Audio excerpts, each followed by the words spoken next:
Hello everyone. My name is Suvrat Mehta, and today we'll be discussing Codeforces Round 1051. Am I audible, guys?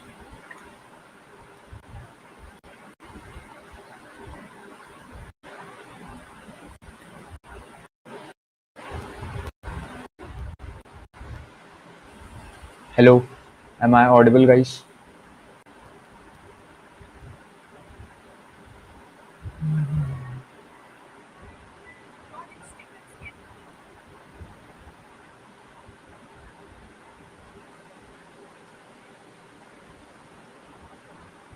Hello. Um, Please, can someone confirm? Am I audible? Code Chef के लिए video. Most probably, recorded video will be uploaded for Code Chef because it clashed with Codeforces today.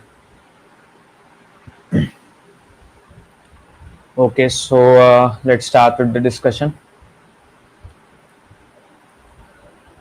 First problem, you are given a permutation P of length n and you must perform exactly one operation for each integer k from 1 up to n in that order. Choose a subarray of P of length exactly k and subtract 1 from every element in that subarray. After completing all n operations, your goal is to have all elements of the array equal to 0. Determine whether it is possible to achieve this. And n given less than 100 and t is given less than 100. So at expected time complexity might be up till n square something. So problem A. So basically we have permutation P. Permutation is basically a permutation of length n is an array consisting of n distinct integers from 1 to n in any arbitrary order. So basically permutation is length n where all the numbers from 1 to n are present in that array in any order is a permutation. So permutation P we are given and we need to perform operations for each integer k from 1 to n in that order and choose a subarray of P of length exactly k, subtract 1 from every element in that subarray. So basically we need to perform operations from 1 to n, k 1 to n, and in each operation choose a subarray of length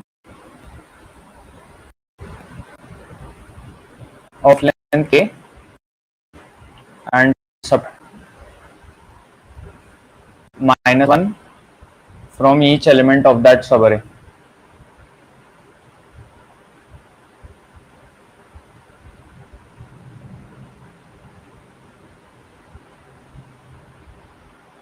So after performing all the operations, we need to answer the question: is it possible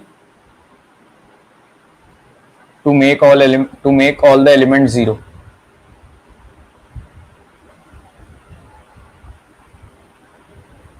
So let's take a look at the test cases. 4 1 3 4 2, 4 1 3 4 2. So we need to perform 4 operations k equal to 1 2 3 and 4. I need to see if we can transform this array to or. So let's perform like this. Let's first take this array. So the array will get transformed to 1 3 3 2. Then let's take this subarray. This subarray. Then the array will get transformed to 1 2 2 2. Then let's take this subarray. Then the array will be 1 1 1 1. And then let's take this subarray and the array will be 0. So this was for k equal to 1, this was for k equal to 2, this was for k equal to 3, this was for k equal to 4.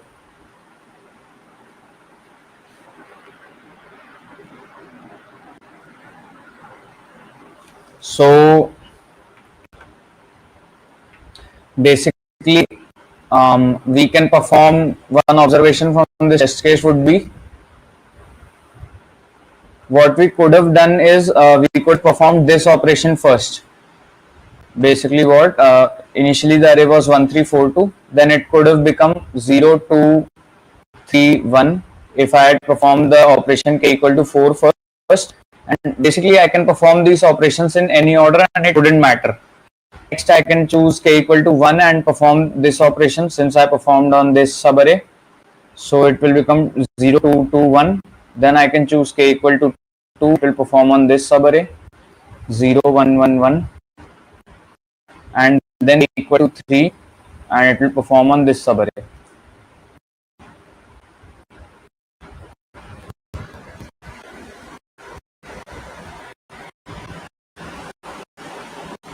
So let's see the next test case. So the one observation would be we can perform operations in any order. Let me write it in a new line. Observation.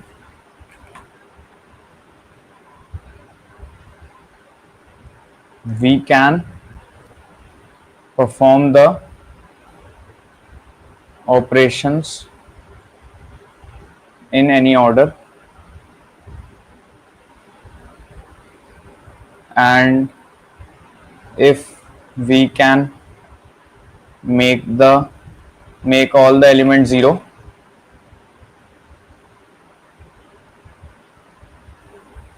then the answer is yes.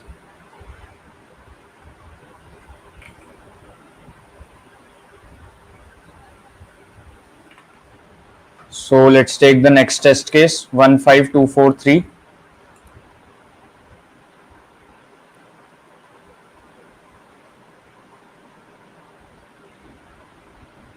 So now basically since we know that the operations can be performed in any order, right? So let's perform the k equal to n k equal to 5 operation first.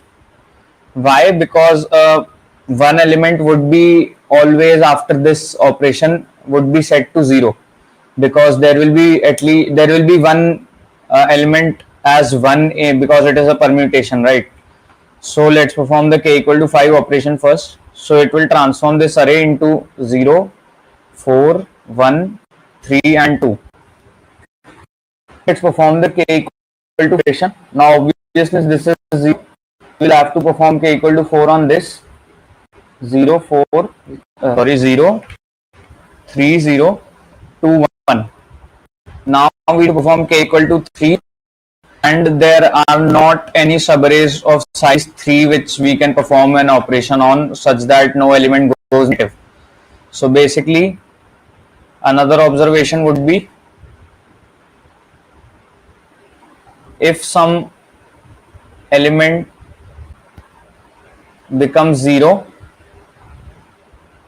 we cannot further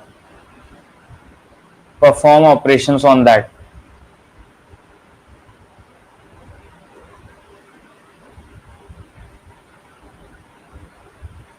because then it will become negative.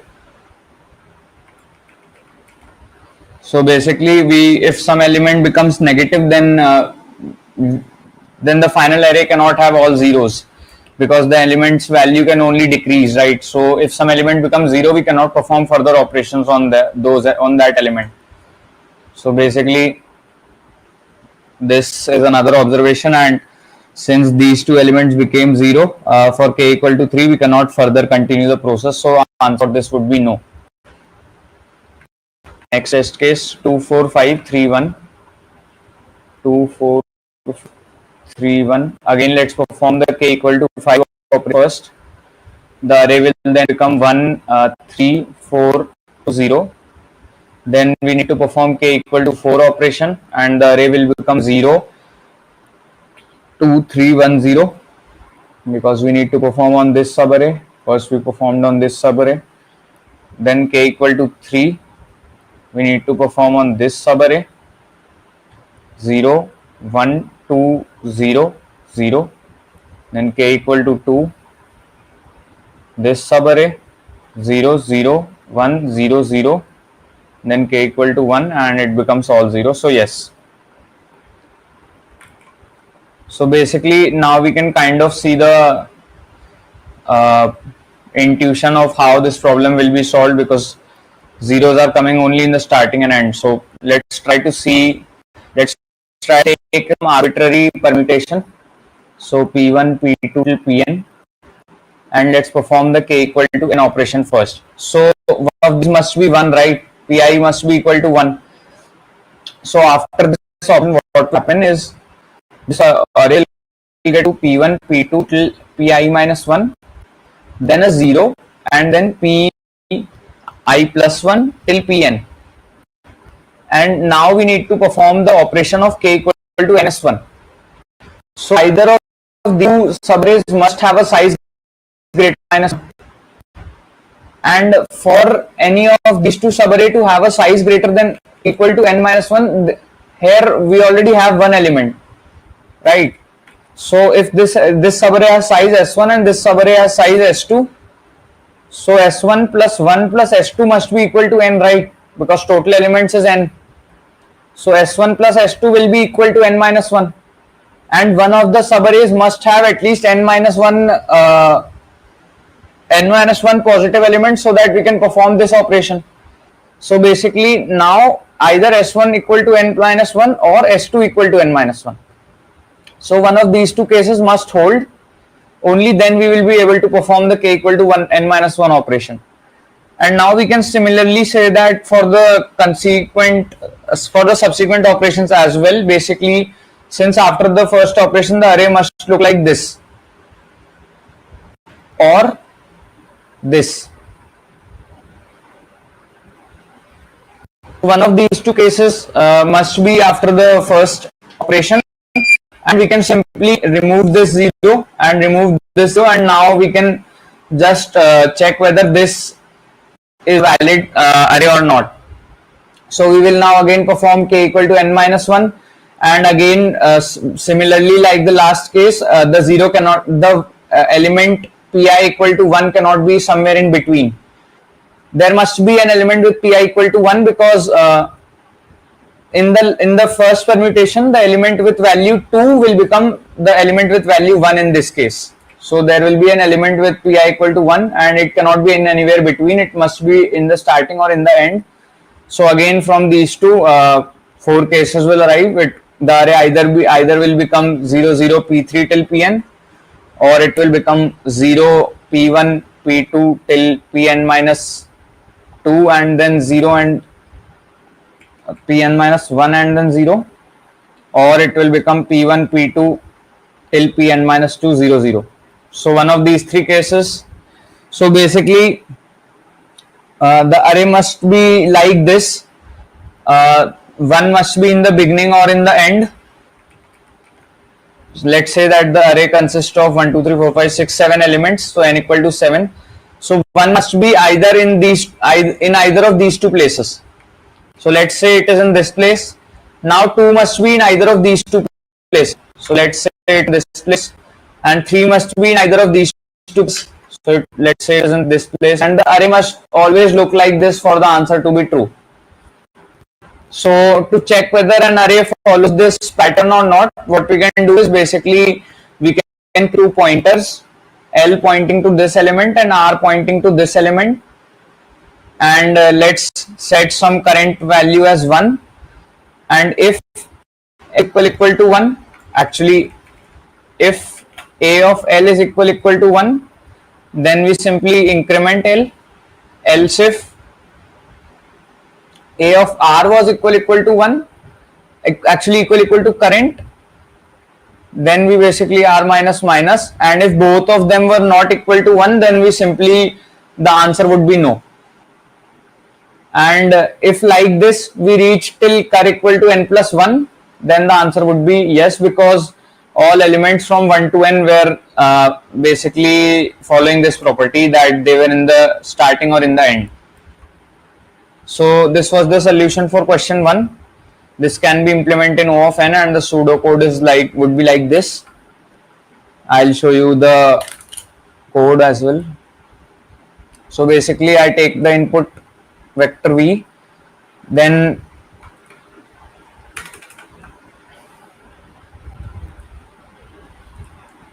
basically I'm maintaining a variable which tells me the answer is yes or no, and the current variable which the value which I'm looking for, and the L and R pointers. So if left of left is equal to cur, then I simply increment cur and increment L. If v of r is equal to cur, then I increment cur and decrement r. And if both of these conditions are not true, so basically then the while will not be continued and check would be set to false, and I break out of while loop, and then I can check if the value of check is true, then the answer would be yes, else the answer would be no. So basically this was the solution for the first problem. If anyone has any doubts, they can ask.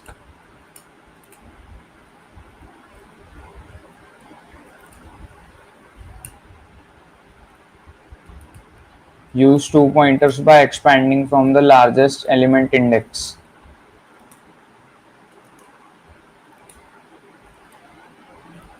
I check trends in permutation. If there is a trends, the answer would be no, otherwise yes. Is trends? I do not know about trends actually.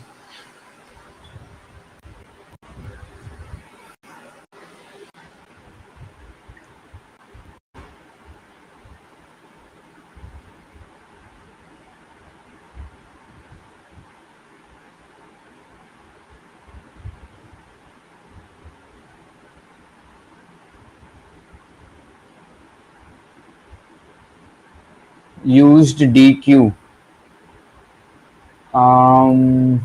Yep, you can use DQ. Basically, you can push the elements of the array in a DQ and then check if the front or the last element has the value equal to current or not. Yep. You can do that.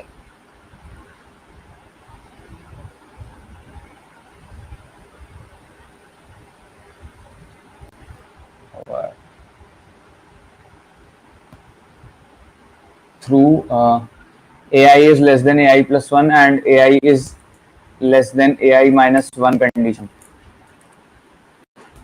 So AI is less than AI plus 1 and AI is okay. Yes, you can do that because since we are appending 1, 2, 3, 4, 5, 6, 7, so basically this array will be an increasing array and this array will be an increasing array, and so basically the array would be two different increasing arrays which upon merging would give us the actual increasing array. So yeah, basically you can check if the given array has two increasing subarrays from the front and from the end. If that is true, then the answer would be yes, else no. You can do that.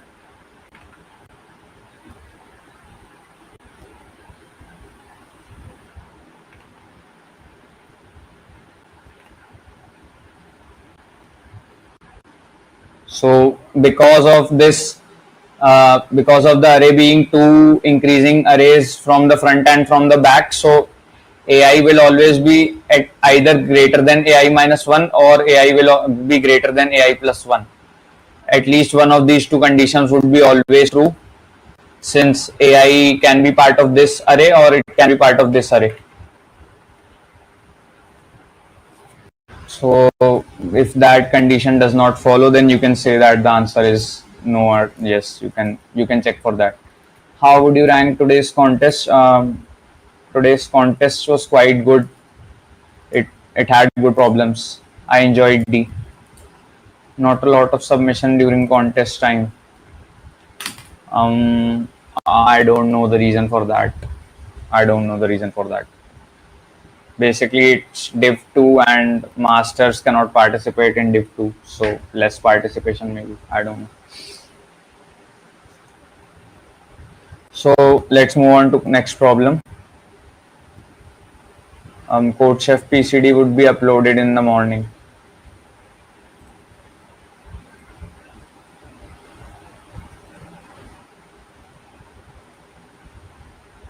So the next problem is discounts. You want to buy n products with prices A1 till AN. You can either buy product I individually paying AI coins, or use a discount voucher to buy it as a part of group purchase. You have K discount vouchers with values B1, B2 till BK. A voucher of value X allows you to select exactly X products and pay only for the X minus 1 most expensive ones. As such, you can consider that the cheapest product in the group is free. Each product can be included in at most one distinct discount group, even if it is not the free one. Also, any single voucher can be used at most one single time. What is the minimum total cost required to purchase all products? The first line contains two integers n and k, the number of products and the number of available discount vouchers.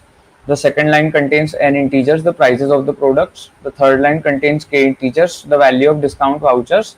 And it is guaranteed that the sum of n across all test cases does not exceed 2e5, and the sum of k across all test cases do not exceed 2e5. So basically, looking at the constraints, we can say that the expected time complexity for this problem will be O of n or O of n log n, or maybe O of k log n or n plus k, something like that. The order of n and of the order of k basically. So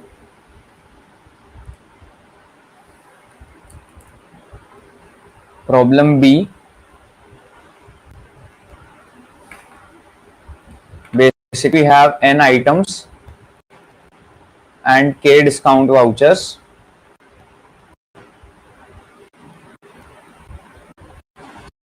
So what we can do with a discount? So let's say that we have A1, A2 till AK discount vouchers, and with the AI discount vouchers, we select AI different items and the most cheap one will be free. We can actually not select, we can purchase. So basically on purchasing AI different items, we will get one item for free, which is the most cheap item from these AI items. So this is a discount voucher, and we need to buy n items, and each item can be used in only one discount voucher. Each item may be used in only one discount voucher. This and other than discount voucher, we can individually pay. Actually, sorry. Okay, so discount vouchers array was B. I wrote it as A. Sorry, my bad. So B1, B2 till BK, and this would be BI. This would also be BI. And each item may be used in only one discount voucher. And what we can do is individually buy as well. So basically, AI coins for the ith item. We need to find the minimum price to buy n items. So this is the question. Let's see the test cases. The first test case is 18, 3, 7, 2, 9, 3, 1, 1. So 18, 3, 7, 2, 9 and 3, 1, 1.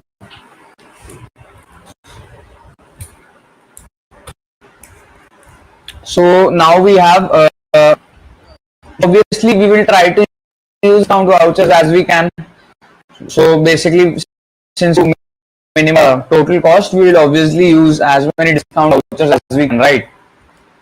So that way we'll be getting a most discount, and the total price would be the minimum.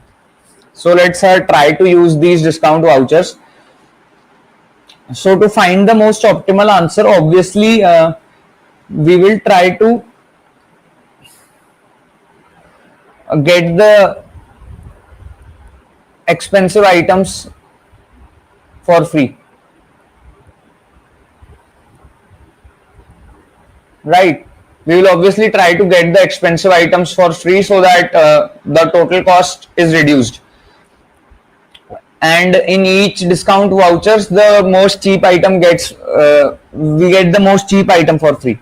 So let's this obvious greedy approach tells us to sort the arrays, sort the array A, so that we can try to get the expensive items for free. So after sorting the array, and obviously sorting the array does not make any changes to the answer, since we can select any group. You can select any X products and pay only for the X minus 1 most expensive ones. So basically the order of products does not matter for the answer. So sorting the array does not change anything. So let's sort 2, 3, 7, 9 and 18. And then we have 3 vouchers, 3, 1, 1. So let's try to use the voucher 3. And with the voucher 3, obviously what we will do is we will choose these 3 items to get the most expensive item for free.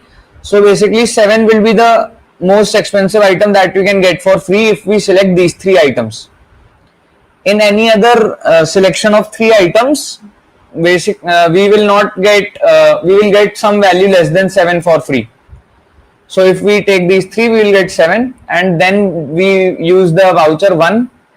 So voucher 1 we will get 3 for free, and voucher 1 we will get 2 for free. So we will be paying for 9 plus 18, which is 27. Let's try to change the order of the vouchers. Let's 2, 3, 7, 9, 18. Let's first use the voucher 1. So basically with this voucher we can get 18 for free. And then next, if we use 3, then we will get 3 for free. But if we use 1, we will get 9 for free.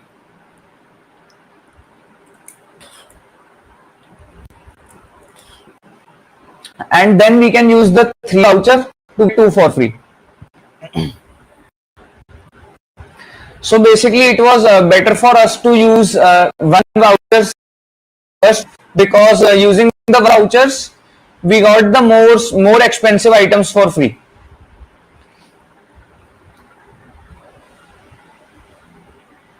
So basically let's try to look at this problem like this. We have 3 different vouchers, 1, 1, 3. Let's first solve different test cases.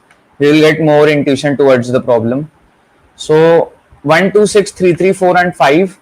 1, 2, 6, 3, 3, 4 and 5. So obviously we will be selecting these 5 items and getting the 2 for free. So the overall cost will be 9 plus 3, 12, 16 and 1, 17. So 17. This is the answer for this test case. And for this test case, it was 3 plus 7, which is 10. The next test case would be 1, 1, 2, 2, 2. 1, 1, 2, 2, 2. So now we can only use 1 voucher. So we will be getting this for free, and only one item is remaining. So we cannot use any further vouchers. Actually, after the first operation, there is no item remaining, sorry. So we cannot use any vouchers. So the next would be 10 and 1, and obviously we will get this for free. So answer is 1. Then 99, 99, 999, 999, 1, 2, 3. So 99, 99, 999, 999, and 1, 2, 3. And we have 2, 1 and 4. So basically with this one, we will get this for free. With this 2, we can select these 2 and get this for free.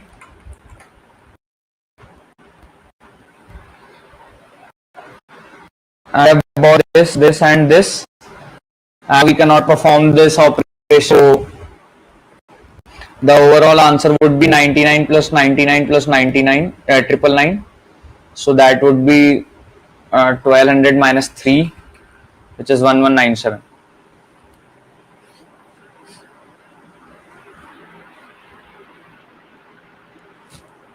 So basically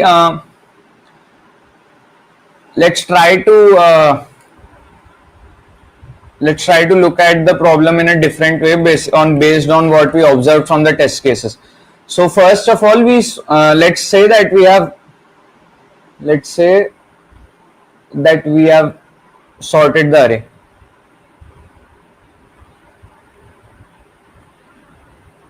So now the array A1 would look like this. An basically less than equal to. And let's say now we have two different operations. Let's say with value and B2. Let's take some actually 1 and 3. And also let's take some value for the array 1, 2, 4, 6, 7, 9, 11, 13, 15. Let's take these values. So for the operation 1 and 3, we would have two different ways we can perform these operations. We can either perform 1 and then 3, or we can perform 3 and then 1. So what happens when we perform 1 and 3? First we will get this item for free, and then the next 3 we will get this item for free. So we will be getting these two items for free. What happens when we perform 3, 1?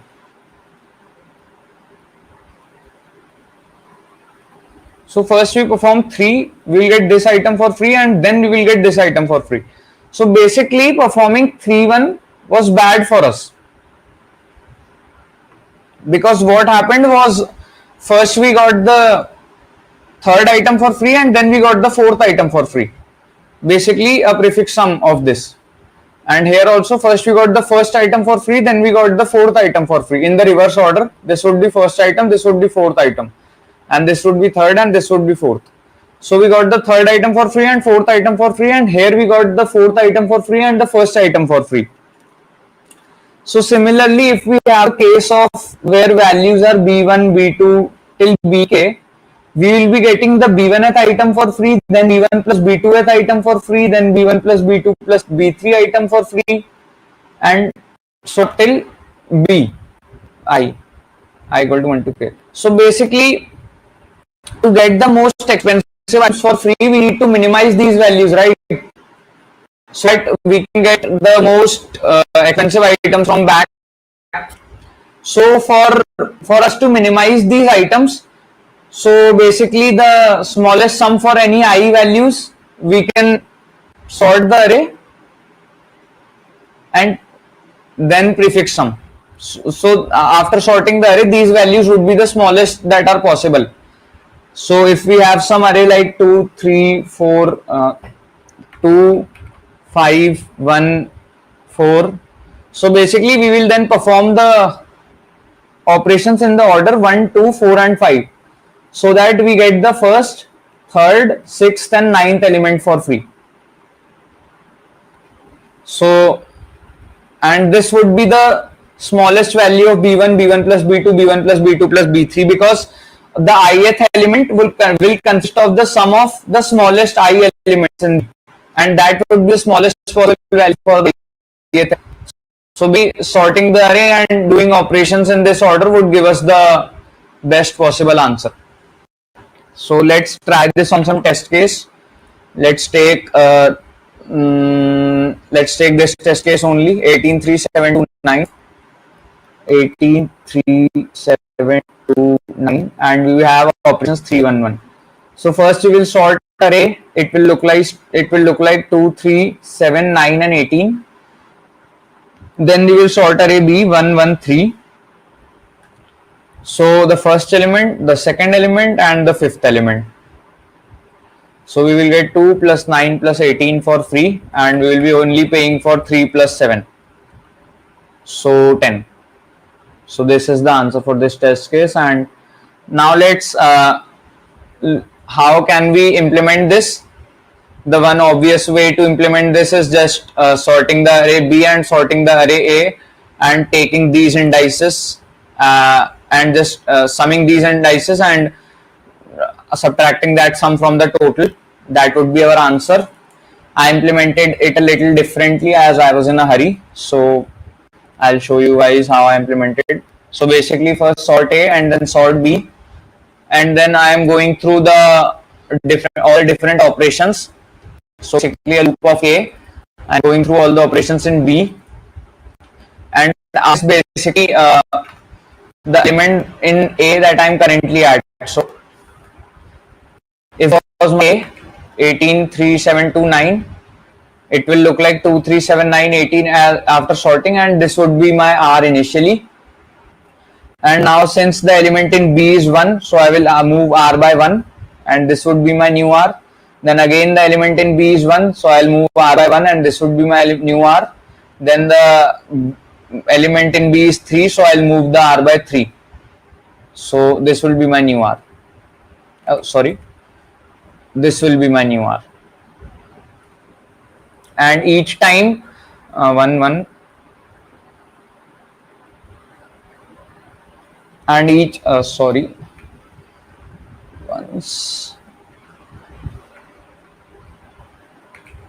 and each time I'll be getting these elements for free, this and this element for free. So basically this I implemented it like this, and it might happen that the array might be like this. In the second test case we see that 1 2 6 3 3 4, so it will be 1 2 3 3 4 6 after sorting, and the only operation we have is k is 5. So we will then select these 5, and these two will be, this will be free, and my R will be stuck at this point. So I'll also need to add these elements. This is a pretty bad implementation of the problem. You should be following this. I just didn't do it for some reason. I was in a hurry to solve it. So basically my R is n-1, and now for each bi I move backwards for bi minus 1 elements, and then the bith element I basically don't add that to my answer since I have gotten that element for free, and I decrement R in each iteration. So R would be decremented by bi minus 1, and the last element I am not adding to answer, so it is free.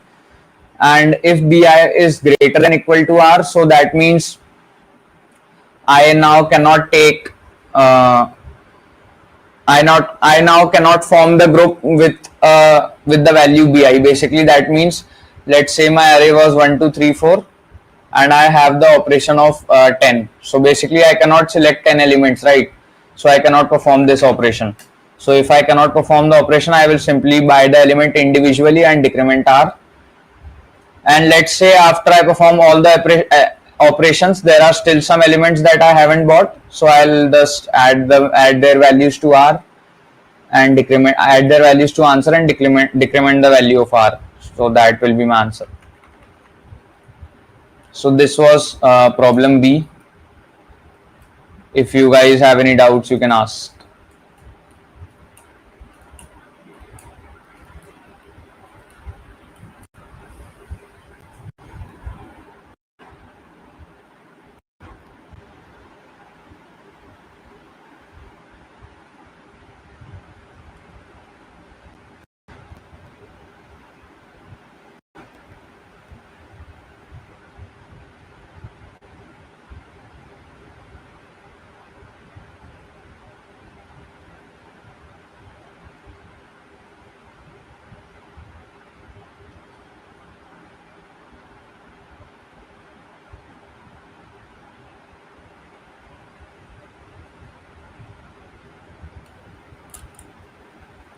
We'll be discussing C. If you guys have any doubts in B, you can ask. We'll be discussing till D1.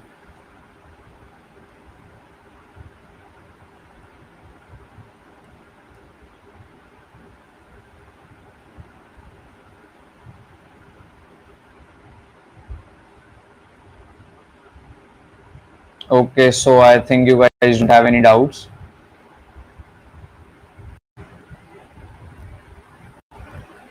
So let's move on to the next problem.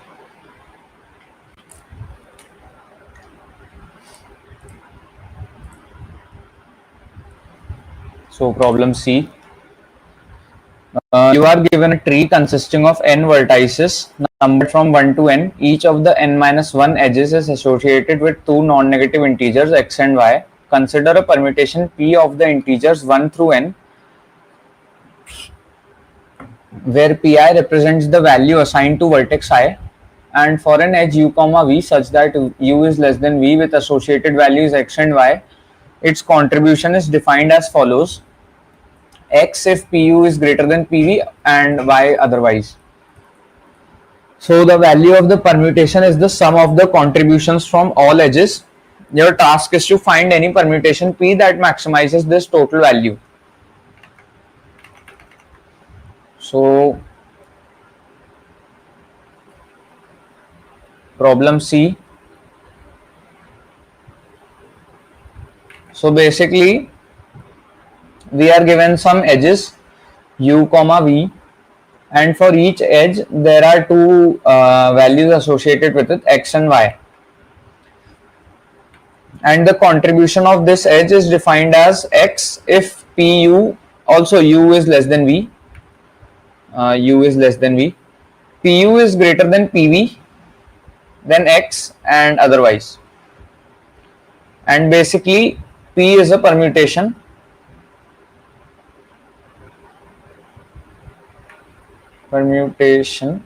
So p is p1 p2 till pn.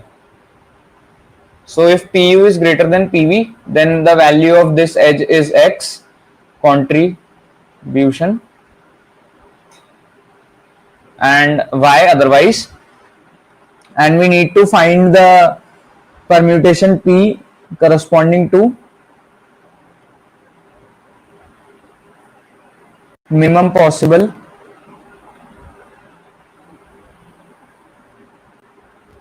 sum of contributions from all edges. We need to do this. So let's look at the constraints. So the first line, n is from 2 to 2e5, and it is guaranteed that the sum of n over all test cases does not exceed 2e5. So the expected time complexity in this case would be n or O of n log n. So let's see the test cases now. So the first test cases we have 1 2 2 1 and 2 3 3 2. So we have two edges 1 to 2, which has the associated values 2 comma 1, then 2 to 3, which has the associated values 3 comma 2.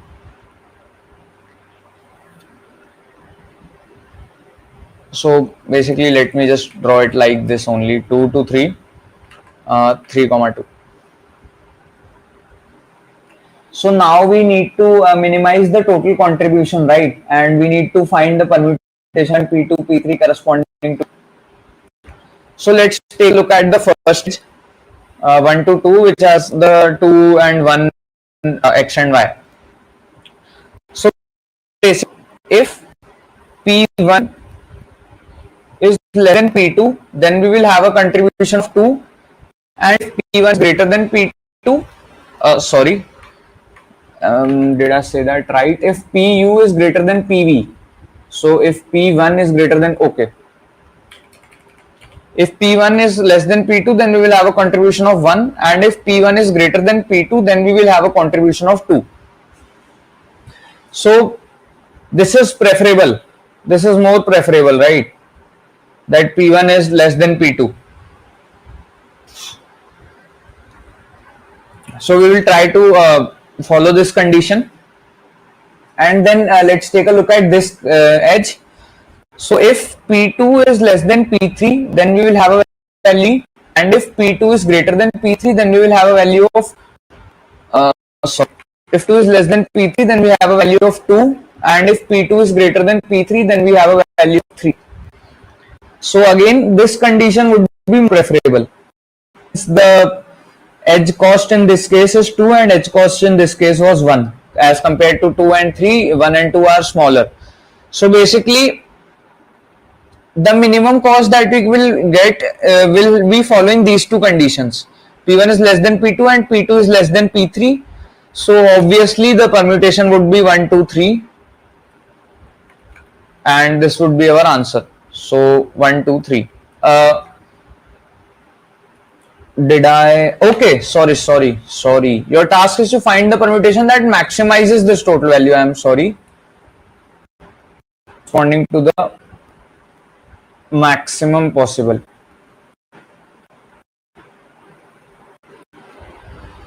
Basically, these two, not these two,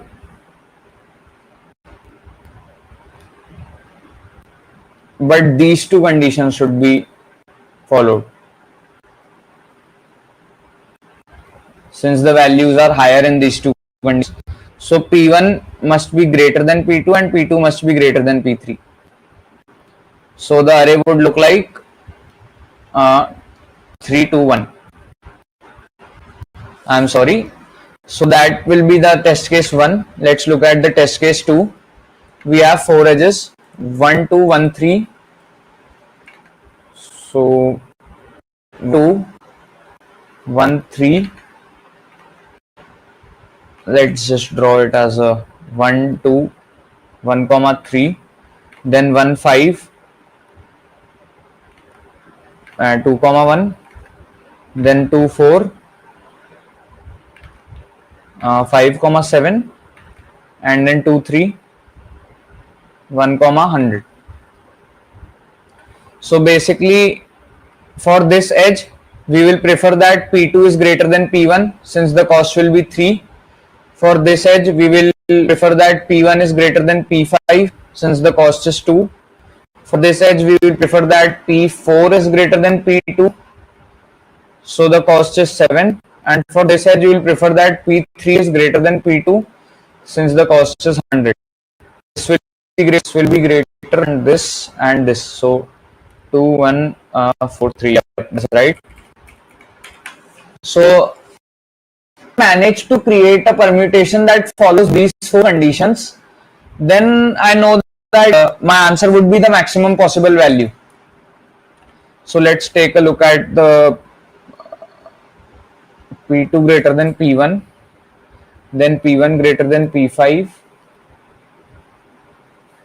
then P4 greater than P2, then P3 greater than P2. So basically, we see that there is no condition saying that P5 is greater than any other element. So let's try to create the permutation 1, 2, 3, 4, 5, P1, P2, P3, P4 and P5.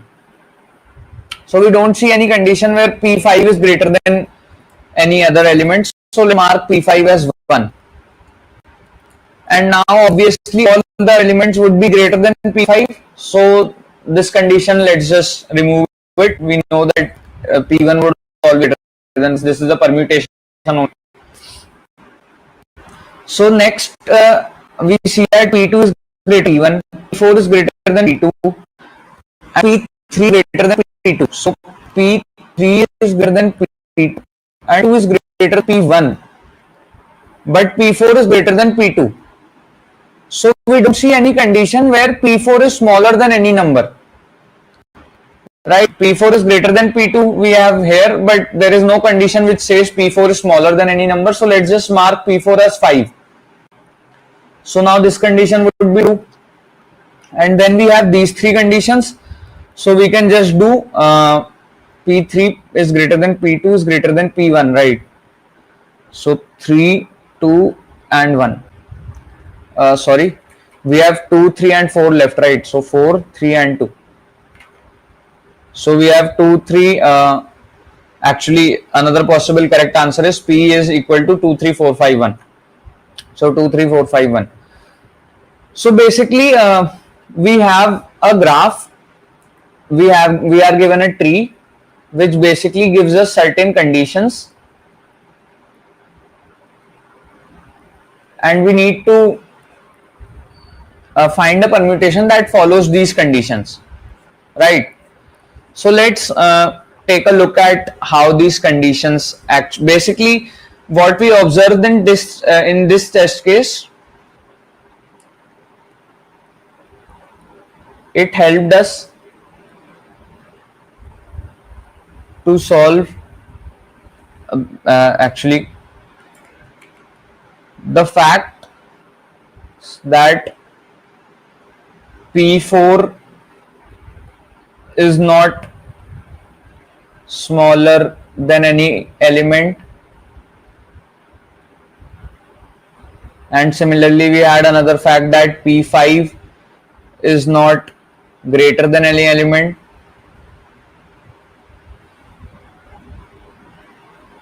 So facts like these helped us solve the problem.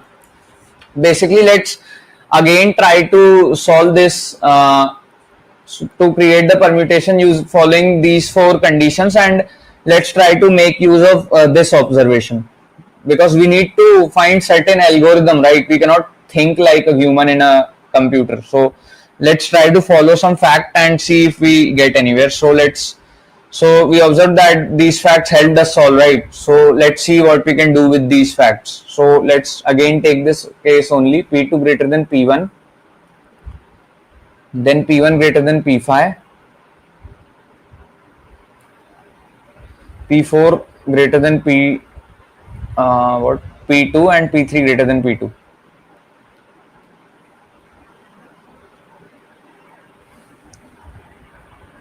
And let's do 1, 2, 3, 4 and 5. So see that P1 is smaller than some element, P5 is also smaller than some element, P2 is also smaller than some element, and P2 is again smaller than some element. So we know that P4 is smaller than any element.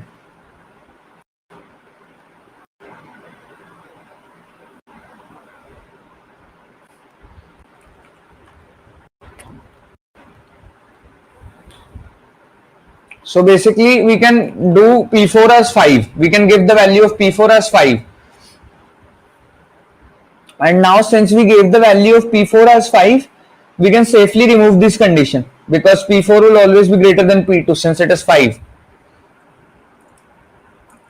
And now we see that P1 is smaller than P2, P5 is smaller than P1, and P2 is smaller than P3. So we know that P4 is not smaller than any element.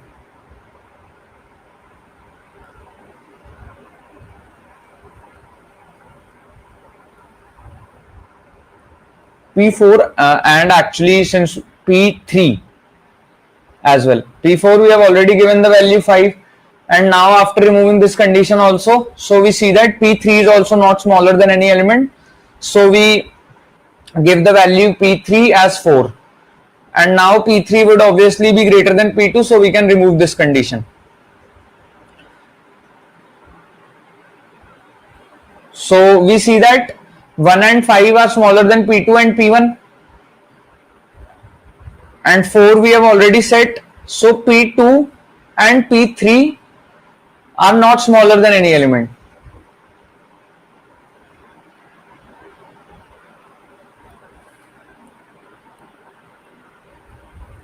So basically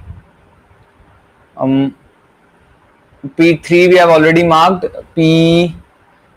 This is, let me write P1, P2, 3, P4 and P5.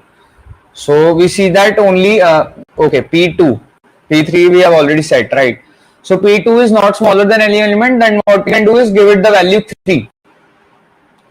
So we can safely remove this condition now. And now P1 and P5 are left, and we see that P5 is smaller than P1 and P1 is not smaller than any element. So we can give this the value 2 and give this the value 1. So this is how we can try to generate the permutation. So 2, 3, 4, 5, 1, and yep, that is a valid answer. 2, 3, 4, 5, 1. We would get this answer if, since in the beginning we see that in these four conditions P3 is also not smaller than any element. Since we took P4 as not smaller than any element, we could have also taken P3, then these two values would have been exchanged. So we would get that other solution as well. So basically, since we need to output any one possible solution, we can take any one of them and we would get to the answer. Now to solve this problem, obviously we can be running of n loops each time to check whether there is some inequality where pi is the lesser one. So we obviously cannot be running O of n loops to check for that. So obviously, since the problem now is to check if there is no inequality which is px is greater than pi, so pi will have the maximum value.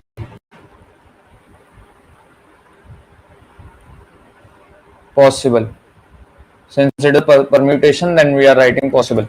So basically, if there is no inequality where pi is the smaller element, then we will be setting pi with the maximum possible value currently we can.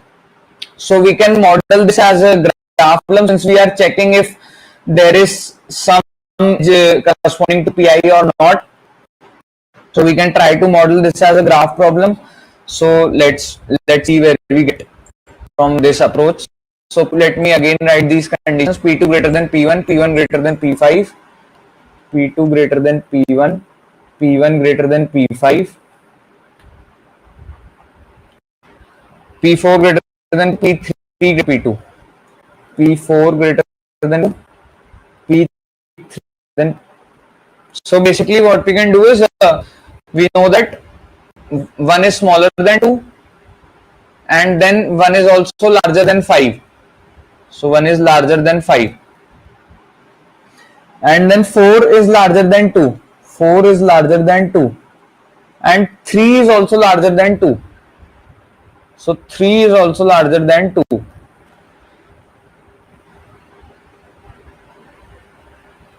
So one of the approach would be, since the arrow means this element is smaller and this element is bigger. So we see that one approach could be that observing that 3 and 4 are not smaller than any elements. So let's mark them with 5 and 4 values. Then we can give this the 3 value, this 2 values, this 1 value. This would be one approach.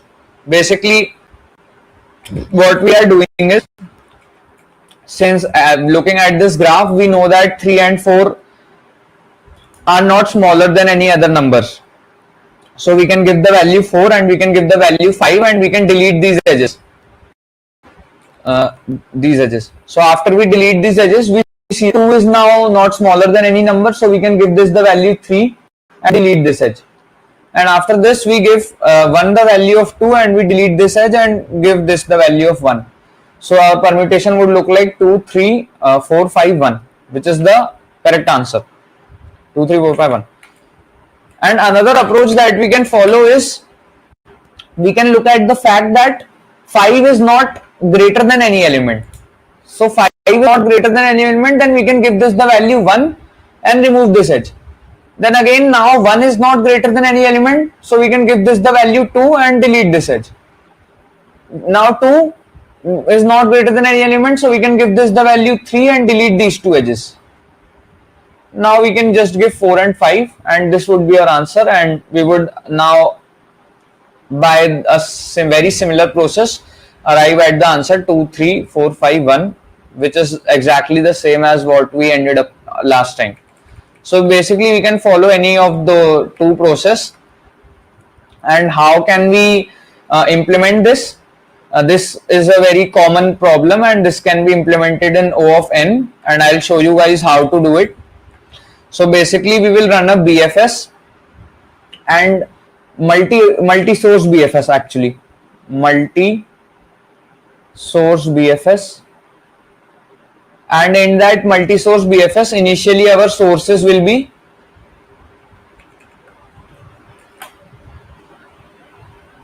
all elements with 0 degree. Basically this algorithm is also known as topological sorting, and you guys can reroute it. I'll be just describing the algorithm.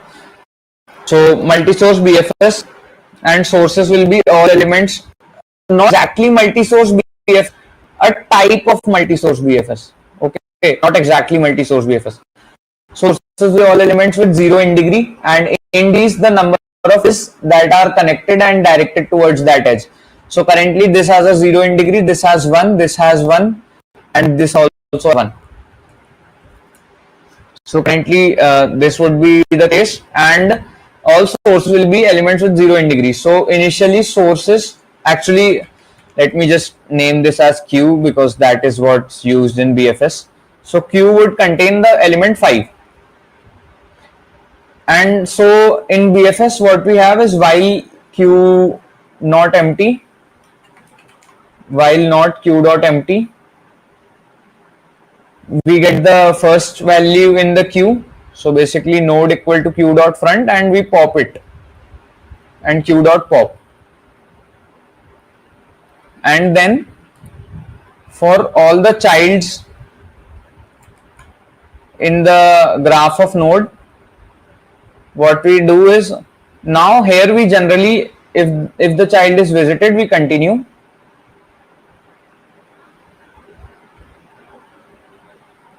Now generally if the child is not visited, we would insert it in the queue and mark it as visited. That would be the general BFS. But currently what we will do is, for each child we will reduce its in degree by 1, basically because when we are doing the BFS from here, we will delete this edge and mark it as 1, right? So we will be marking this value as 1 and deleting this edge. So the in degree now will look like 0, 1, 1 and 1. And since in the queue there must be all the elements with the 0, with the in degree 0, so we will push back 1 in the queue. So what we can do is in degree of child minus minus, and then if the in degree has now become 0, in degree of child is now become 0, then we can mark it as visited and we can child.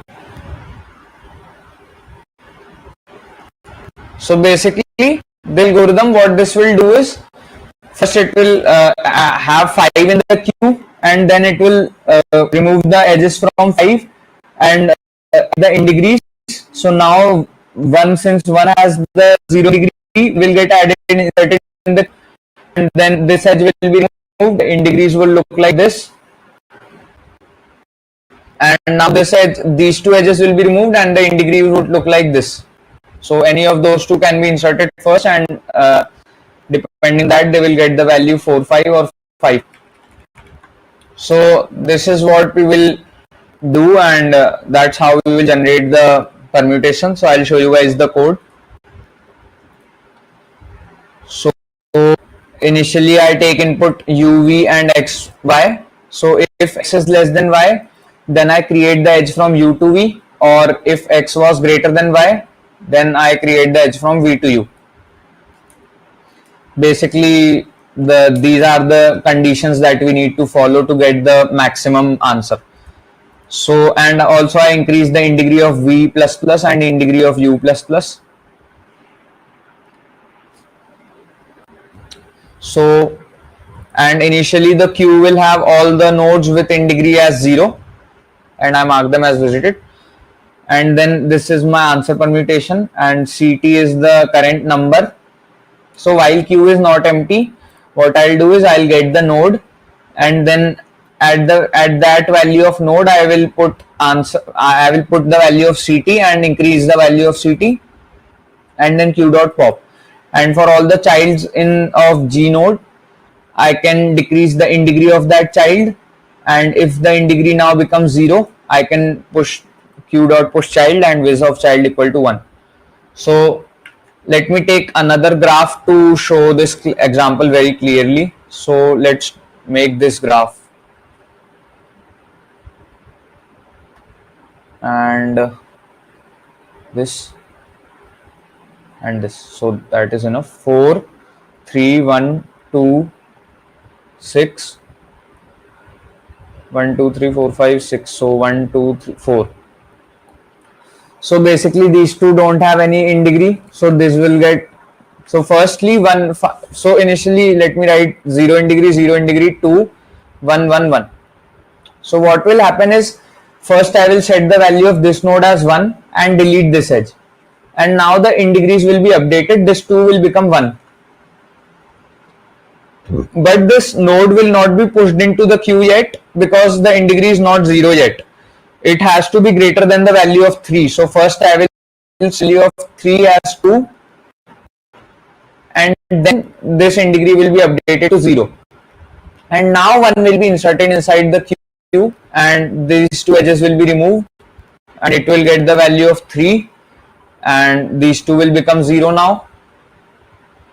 So this will get 4 and 5, and this will removed, and 6. So that's how the algorithm will work. So I think the code is now quite clear. It should be now quite clear basically why this in degree is very important. So that's the solution for problem C. If you guys have any doubts, you can ask.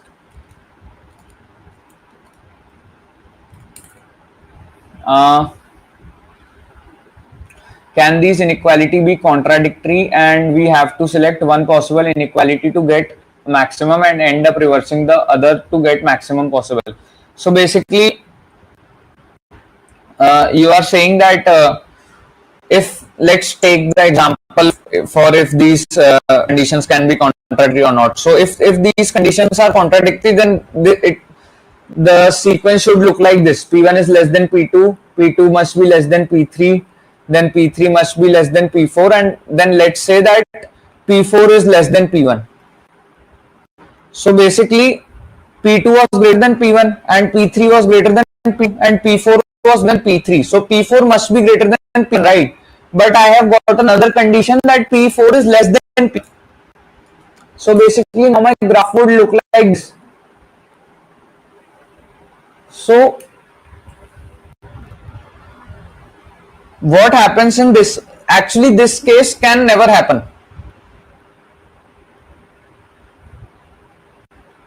Why? Because the given input is a tree. Right? The given input is a tree. And in the tree, all these edges are directed only. Given input is tree, and tree does not have any cycle.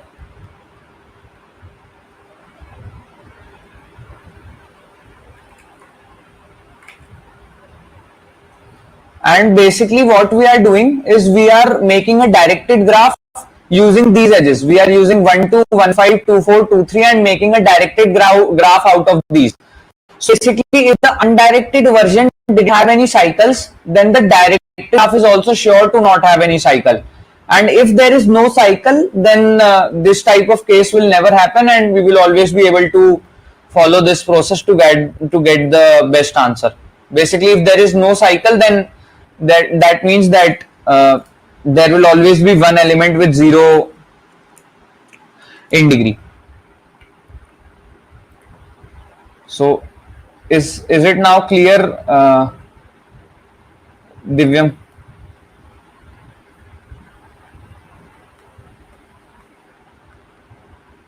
Yep, there are n nodes and n-1 edges, then there will be no cycle in the graph. So what is the expected rating of ABC? I think A is 800, B is maybe 900, C I think 1300 or 1200, 1300 I think.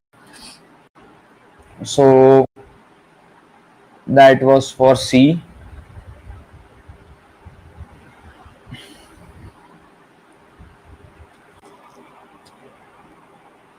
I'll wait for a minute. If you guys have any doubts, you can ask.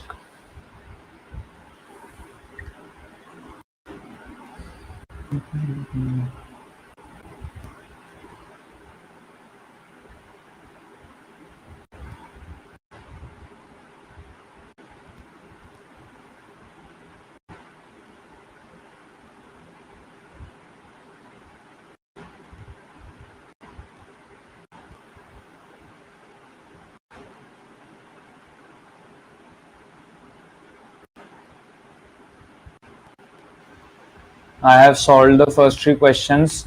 Should I have solved fourth? My rating is 1100. Um, Actually, the fourth one is a 3D DP, and it uses a concepts of longest increasing subsequence. So I don't think that is required for you currently. So I think you can skip the fourth problem for now. You can focus on more basic problems first. Fourth might be, I think, 1700 or even more. It can be even more. Can you show the code once? What is the limit of adjacency list? Um, Basically that is all standard.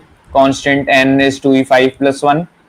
G of n, with n and in degree of n, and I am running a for loop of n to clear the adjacency list. Basically, these type of things depends on who is coding. So everybody has their own way of creating the adjacency list. Some may use vector of vector and resize it, and but I generally use this. So this and that is. You can see D if you want. I mean, you will learn something.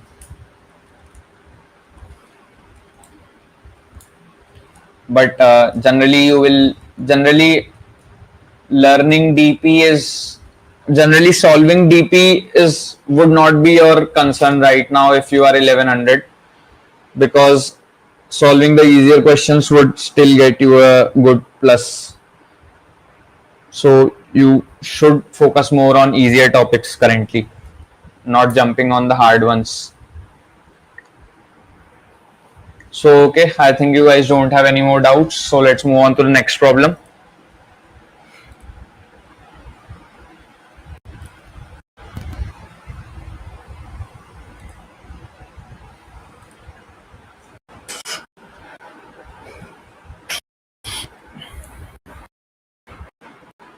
So a sequence B1, B2, Bk is called good if there exists a coloring for each index I in red or blue, such that for every pair of indexes I, j, I less than j with bi greater than bj, the color assigned to I and j are different. You are given a sequence A1 till AN. Compute the number of good subsequences of the sequence, including the empty subsequence. Since the answer can be very large, output it modulo 10 to the power 9 plus 7. And the constraints are n is less than equal to 300 and AI is also less than equal to 300, and the sum of n over all test cases does not exceed 300. So basically this gives us the expected time complexity of n cube, because n cube would be 9 into 10 to the power 6, which must be the target if they are giving this as the constraint. So problem D.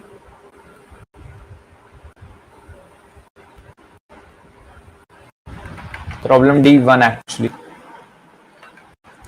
So sequence B1, B2 till Bk is good if for all also Di can be in two ways. It can either be red or blue, right?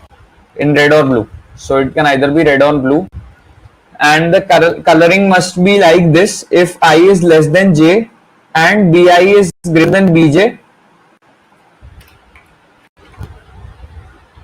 then I, j must have same colors, different colors.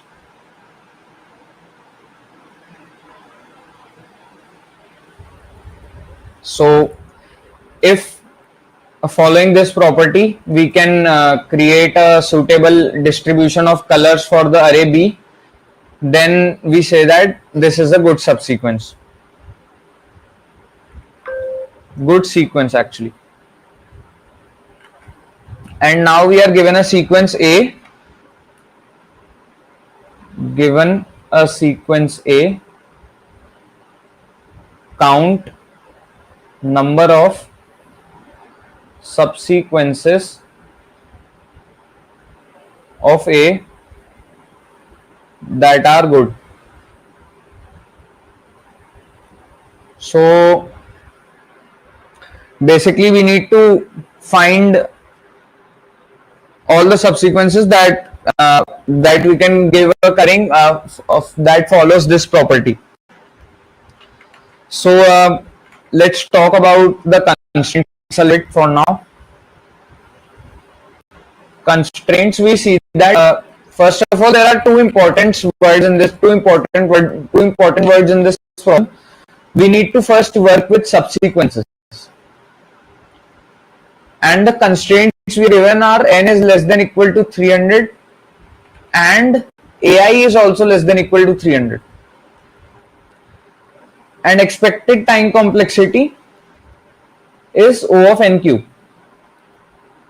So these 1, 2, 3 and 4 things are very good indicators that the question is solved using DP. So basically, since AI is less than equal to 300, now this gives us a hint that one of the state of DP may be the values of array A.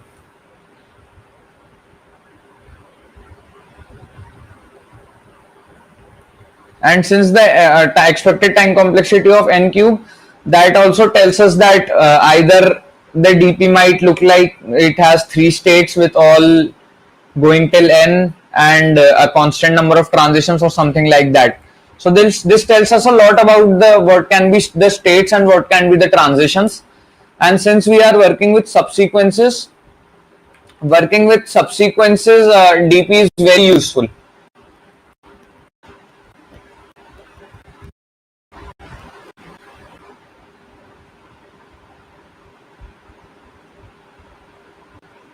So basically a lot of questions that we need to work upon subsequences of some array, we have a lot of questions that are solved using DP.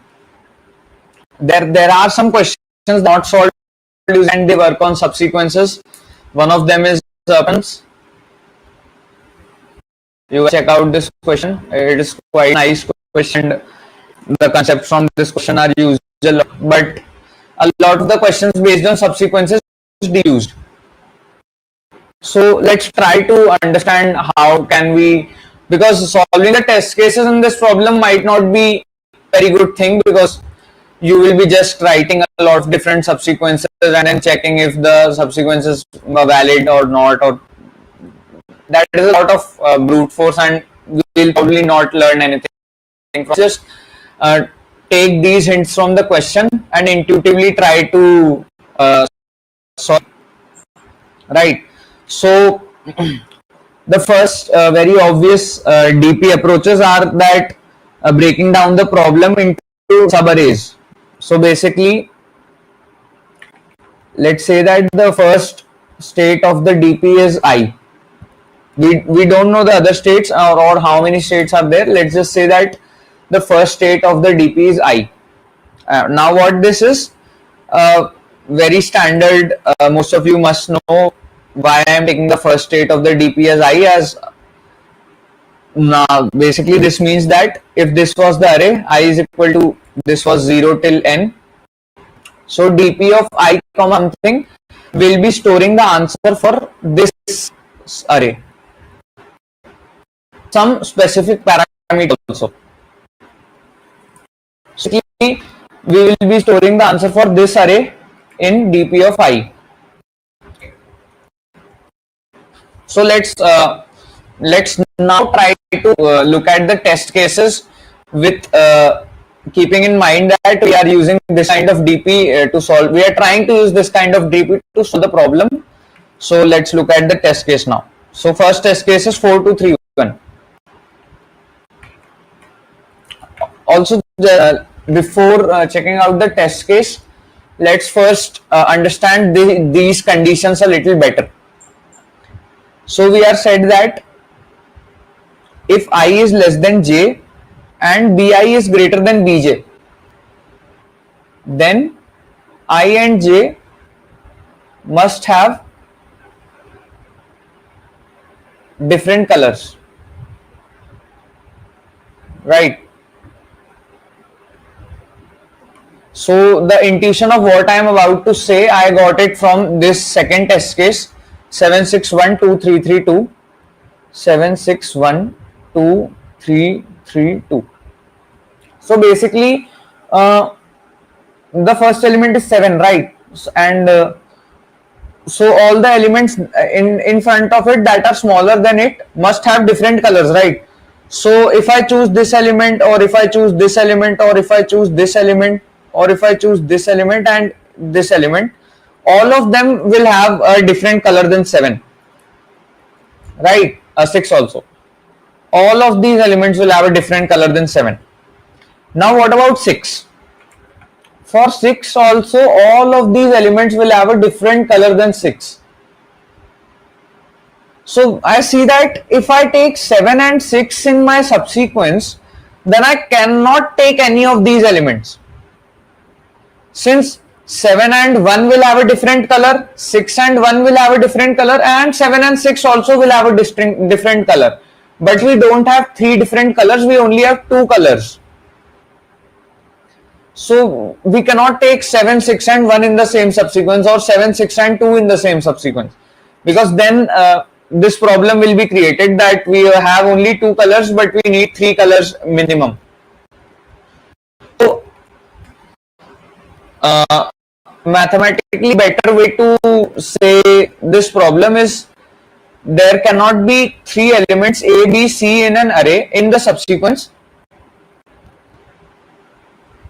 There, let me write this as a statement. So there cannot be 3 elements A, comma B, comma C in the subsequence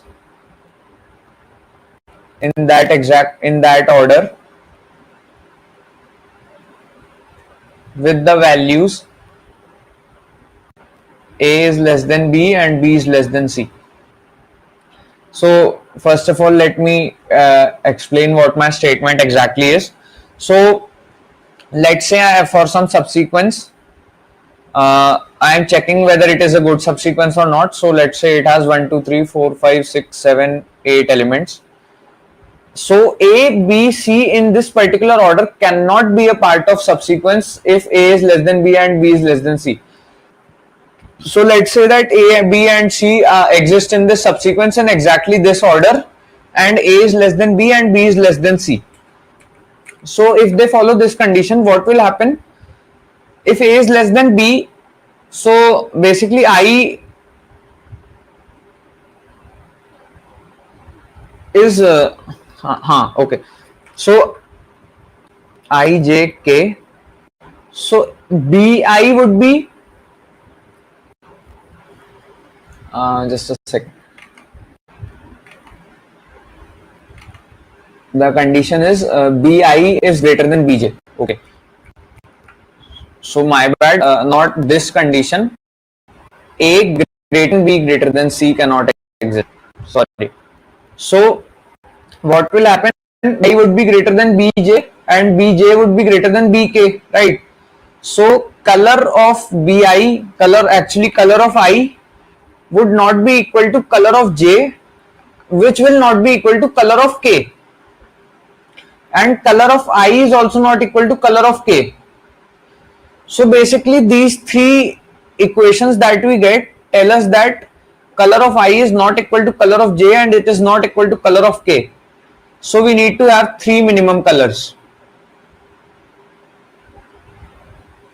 which is not possible. So basically,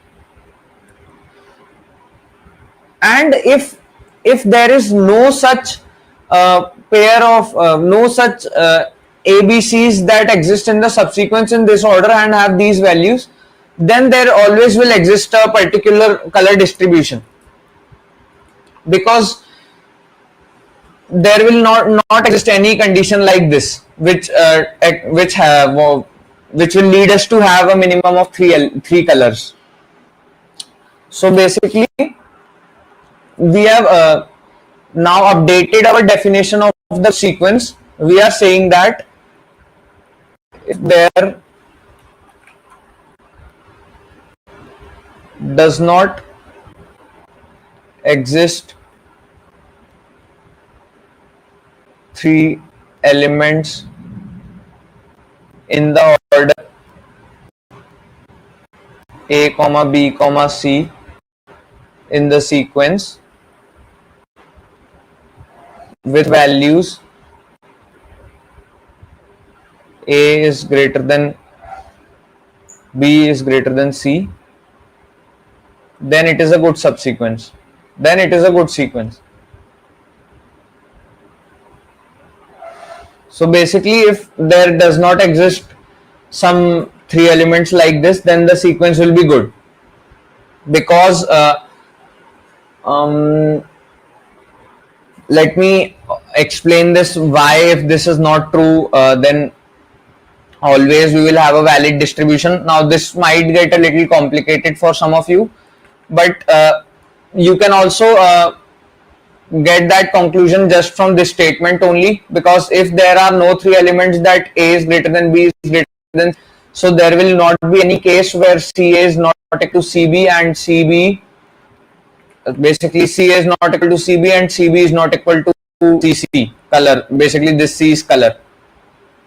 So there will not be any case like this.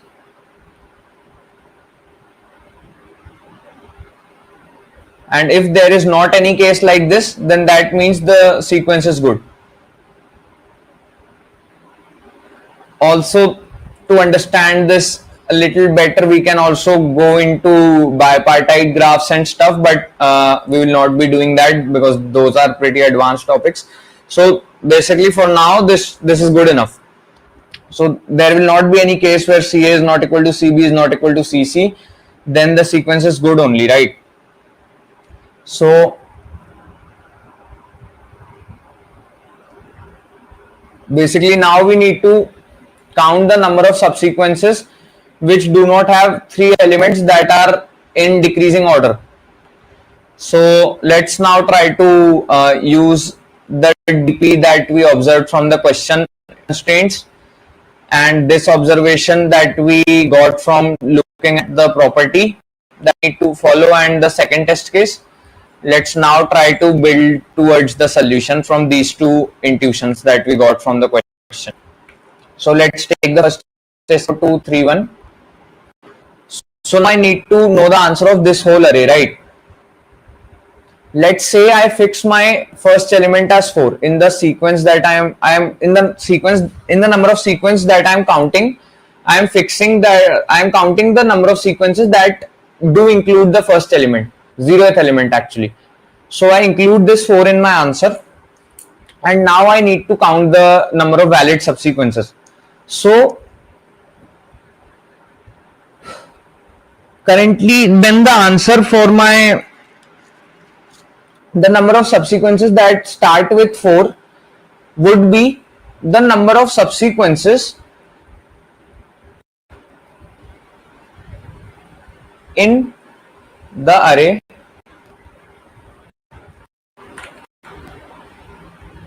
2, 3, 1 such that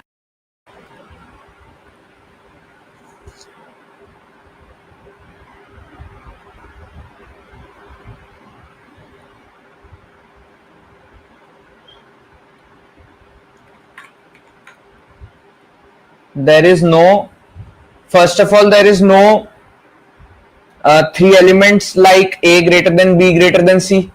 First of all, these three elements should not be considered in the subsequence also, and there cannot be like 4 greater than B greater than C, because we have already fixed this 4, right? So now we need to count the number of subsequences in 2, 3, 1 which do not contain three elements such as A, B, C, and also which do not contain three elements such as let me just 4 is greater than B is greater than C. So we cannot take two elements that are than 4 and in this order. So we need to pass on that information using the DP state only, right? Because we need to calculate the answer for this 4, and for this 4 we are calculating using this array, and for this array we are having this extra information. So we need to pass on that. Let's say to explain you guys better, let me take some bigger array. Let me take the second test case actually. 7612332. 7612332. Let's say that I have picked 7, 6, 1 and 2. So I have picked 7, 6, 1 and 2. Actually, I cannot pick 7, 6, 1 and 2. So let's say I have picked 7, 1 and 2.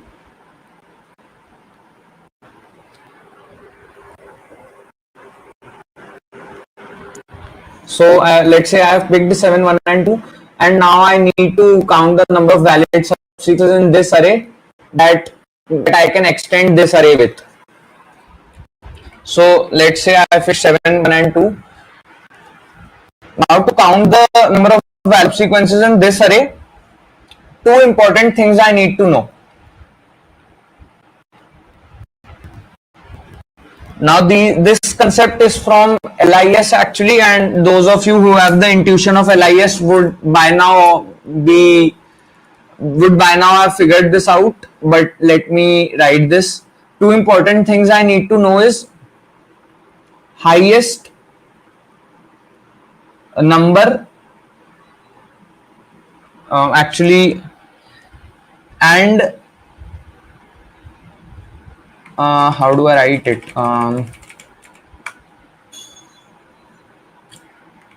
One length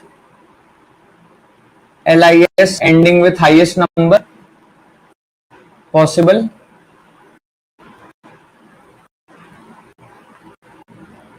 and two length LIS ending with highest number possible.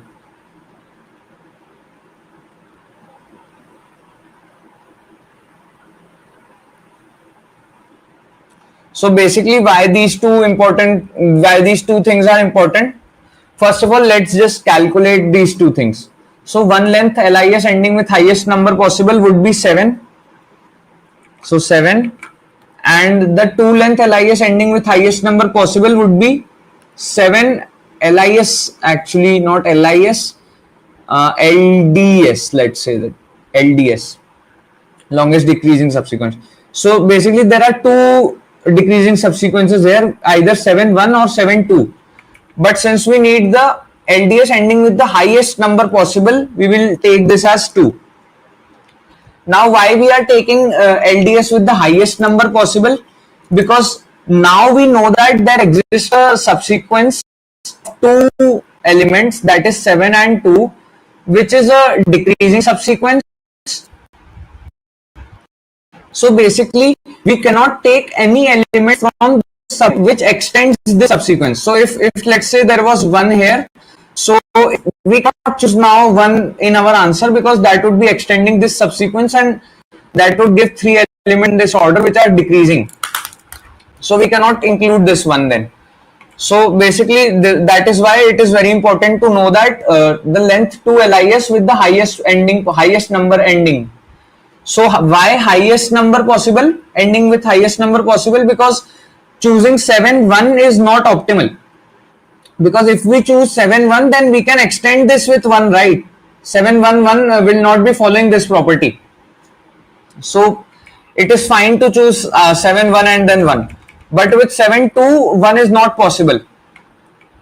So we will be choosing the highest number possible, because everything that is not possible with this everything that is not possible by other subsequences would also be not possible with this.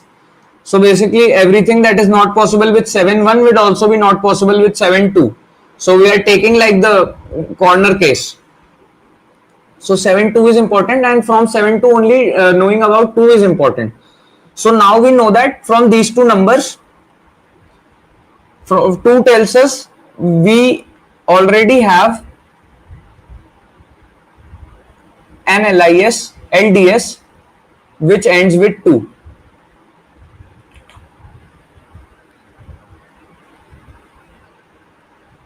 and has a length of 2.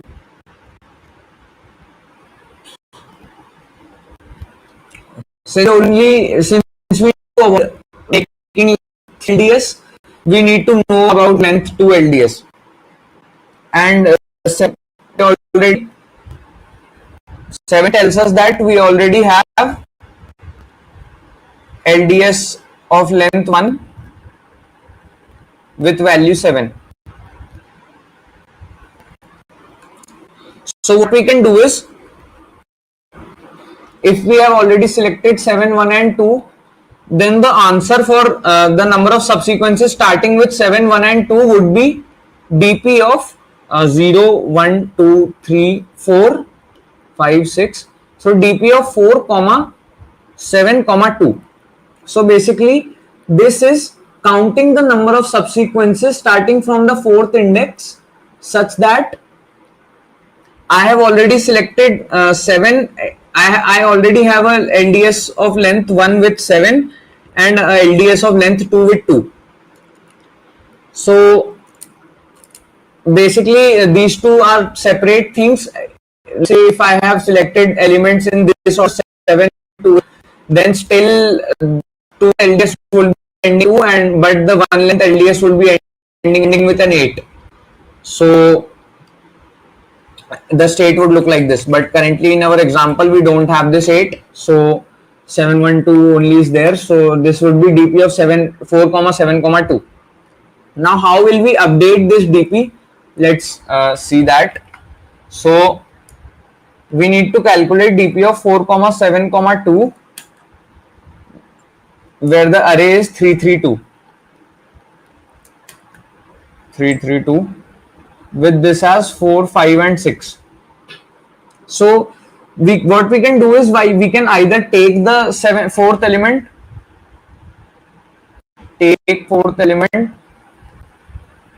or not take 4th element, right? Only these two cases are possible. So if we take the 4th element, what will happen? We will get the state of dp 5, something, right? So we need to update these values as they might get better. So we had 1 length LDS with ending with 7 and 2 length LDS ending with, and the new element that we are trying to insert is 3. So anyone who has studied about LIS would know this, that we can extend from the length 1 LDS and length 2 LDS to the length 3 and length 2 LDSs. So what we can do, currently we have a length 2 LDS ending with 2, but we can extend this 7 with this 3 also. So initially we had 7, 1, 2, now we are adding 3 to this element, 3 to this sequence. So previously 7, 2 was the best, now 7, 3 will become the best. So this will get updated to 3 and this will still stay 7. And if we not take the 4th element, then it will just remain as same as what it was, 7 and 2. And also we need to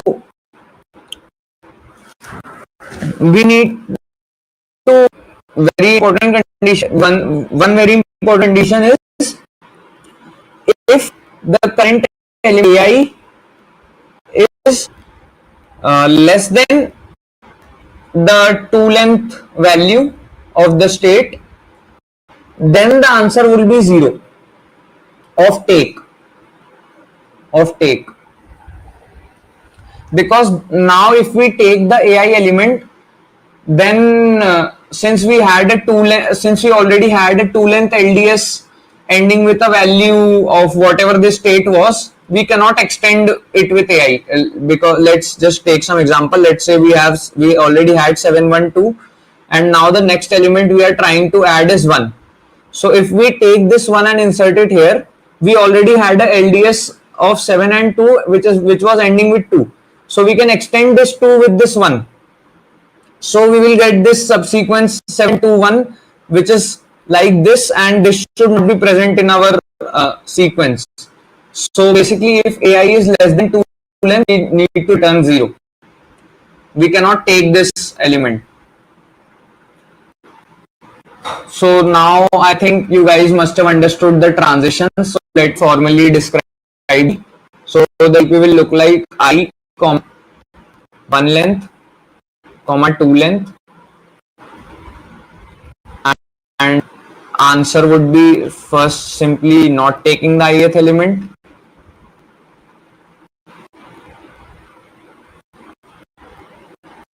Two length. And if I take the ith element, one length will become the maximum of one length, comma a of I, and if a of I is then one length, I can extend the length as well. So 2 length will become maximum of 2 length comma ai. So answer would be plus equal to. Also, this condition will be only done if ai is greater than 2 length, because if ai is less than 2 length, then we cannot take ai. So answer plus equal to dp of I plus 1 comma 1 length 2 length and return answer. And also the base case will be if I is equal to n, return 1, because that means we now have a valid subsequence. Not taking any element is the same as taking a valid subsequence. So this will be our dp, and the overall time complexity would be, since this is n, this is also n, and this is also till n, so overall n cube states, and maximum of 2 transitions per state, so O of 2 into n cube. Let me show you guys the code. So this is first of all for not taking the ith element, and if I take the ith element, I will have new 1 length and new 2 length. If v of I is greater than the previous 1 length, then the new 1 length will become v of I, and if v of I is less than the previous 1 length and v of I is greater than the current 2 length, then the new 2 length will become v of I. And if v of I was less than 2 length, then basically we will not add the case where the ith element is not taken. Else we will add the case where ith element is taken, which is I plus 1, new 1 length, new 2 length. And since we need to find the answer percentage mod, I am adding these 2 lines here. And this is for memoization. These 2 lines are for memoization. This is our base case, and for each test case I am just cout dp000. Since initially there are no 1 length or 2 length values that I already have, so it will be 0 and 0, and they will get updated as the dp continues. So this might be a little tough for some of you, because it was actually a difficult question, but if you guys have any doubts, you can ask. Did anyone see got TLE with the same discussed approach? If you follow the same approach, you will not get TLE. You can find the submission links in the description. They will be updated after some time. I have completed the whole sheet, the famous one, including DP and graph. Still, I can't figure these things out. Sir, I have done about 500 questions on lead code and have a good strength on questions there, like those mainstream ones, but I can't figure these things out. Like I would have to watch question 4 2-3 times. Basically, lead code questions and Codeforces questions are very different from each other. Lead code questions are basically straightforwardly implementing what the question says, but in Codeforces, implementation is secondary. Firstly, you will have to figure out the solution, figure out the observations required and the intuition. And DP is a pretty difficult topic. So if you don't get DP currently, don't get discouraged. You need to have a lot of experience to solve DP questions and get the DP approach. What about DP? D2. D2 requires segmentary optimization for updating the states. So that is a bit advanced, and I myself was not able to solve it during contest. So I will not be discussing that.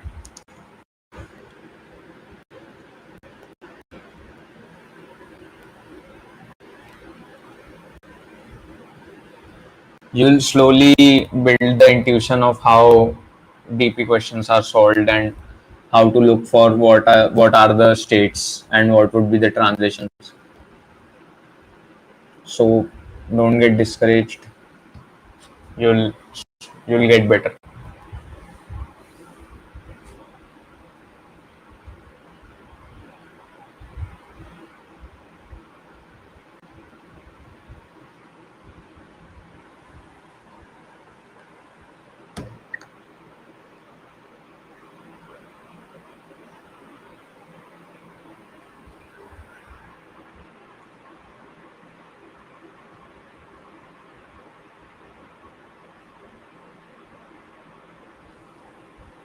So I'll wait for another minute. So I'm solving about 4-5 questions daily from the TLE 31 sheet. Is that enough?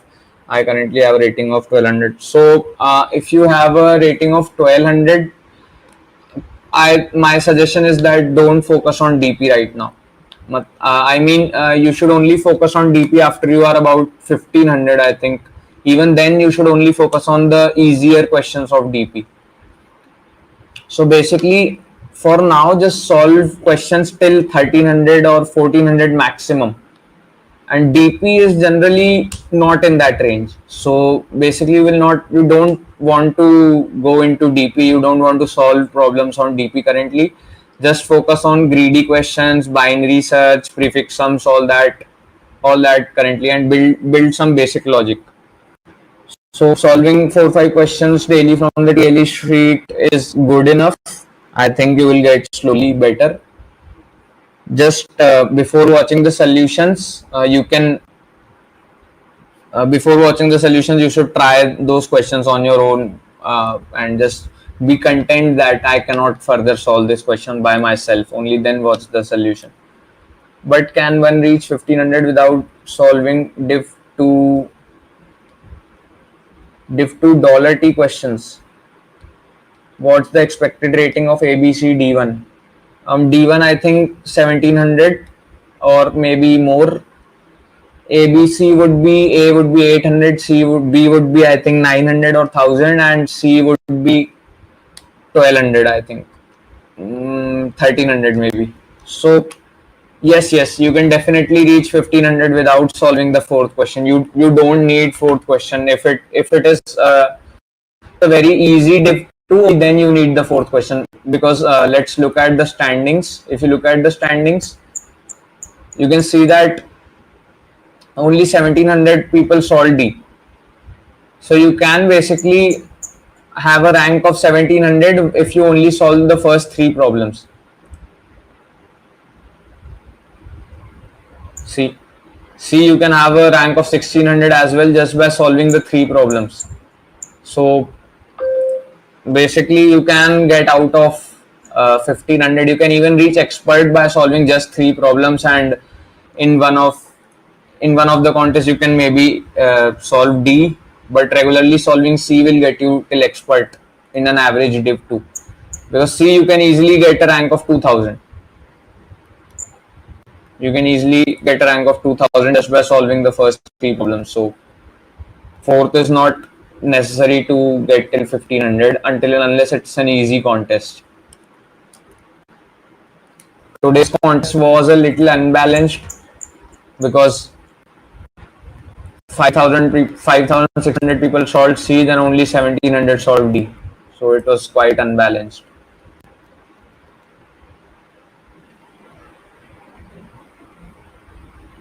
Google में place कैसे हो sir, ऐसे हो जाएगा क्या? I cannot comment about that basically, that depends on a lot of other factors as well. So how did you perform on the interview day? What questions did they ask you? Basically, they might ask you questions on your strong topic, or you might get asked the questions that you already know. So there are a lot of other factors involved. But if you solve daily, you will get better at CP. That's for sure. That I can guarantee.